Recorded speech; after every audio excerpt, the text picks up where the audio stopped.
Do you want to explain your comment about how you've befriended school shooters? You've got to see me. These folks know me. I'm super passionate about this. The question come up about school shooting. We're talking about everything except school shootings. I remember there were a couple times in law school where I'd get called on and I wasn't really prepared. You know what I'm saying? I do understand China a hell of a lot better than Donald Trump. Xi Jinping is not someone you should look up to. Tim Walz got asked some follow-up from his terrible debate performance. Questions like, do you want to explain your comment about how you've befriended school shooters? Any clarifications there, Tim? Do you want to clarify the comments that you made about school shooters? Yeah, and look, you've got to see me. These folks know me. I'm super passionate about this. The question come up about school shooting. We're talking about everything except school shootings. And I sat as a member of Congress with the Sandy Hook parents, and it was a profound movement. David Hogg is a good friend of mine. You have seen me do this. I was talking about being people where there are school shooters. And I need to be more specific on that, but I am passionate about this. This one, for my wife and I, is just, as teachers, as parents, is so personal. What? He didn't really clarify anything. I mean, he feels like he's scrambling around. Like, I remember there were a couple times in law school where I'd get called on and I wasn't really prepared. You know what I'm saying? Okay, why don't you explain this case, Bree? I'm like, oh crap, that's the one case I did not read today. I'm like, well, the plaintiff said this, and the defense team came in and filed this, and the judge said this, and just sit down. All right.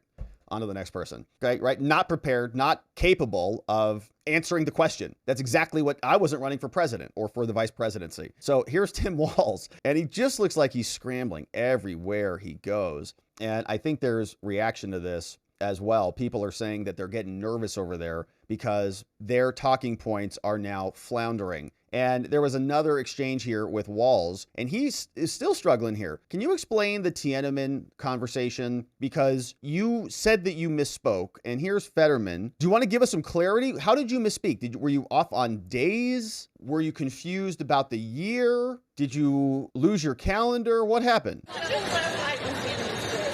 Yeah, look, I have my dates wrong. I was in Hong Kong in China in 1989. That move from Hong Kong into China, it was profound for me. That was the summer of democracy. I said it's where I understood how sacred democracy was. It's what encouraged me about 15 back and forths with my students, taking them to China to understand both, first of all, the culture, but also to teach Chinese students about democracy. That was part of it. I was one of the first group of high school students. There weren't a lot of times that there were high school teachers in there that you could teach in a Chinese high school. And so you've seen me, these teachers see me, I speak like everybody else speaks. I need to be clearer, I will tell you that, but here's my whole point on that thing with China. I do understand China a hell of a lot better than Donald Trump. Kamala Harris understands China. I will tell you this, Xi Jinping is not someone you should look up to. Xi Jinping is not someone who you should say does a good job on things, as Donald Trump has said about COVID. And my point on this was, Donald Trump got played on a trade war. He created the largest deficit with China in America. But man, nobody understands or wants to listen to you or believe anything you say because we think you're a liar because you lie about stuff. And there's all these little flubs, just misconnections about rank and about weapons of war and combat and IVF. And now Tiananmen Square, the list goes on and on and on. He's just kind of scrambling around over there. And I think it's going to come back to bite them in the butt. People can feel it. They can just kind of sense it, and they don't like it.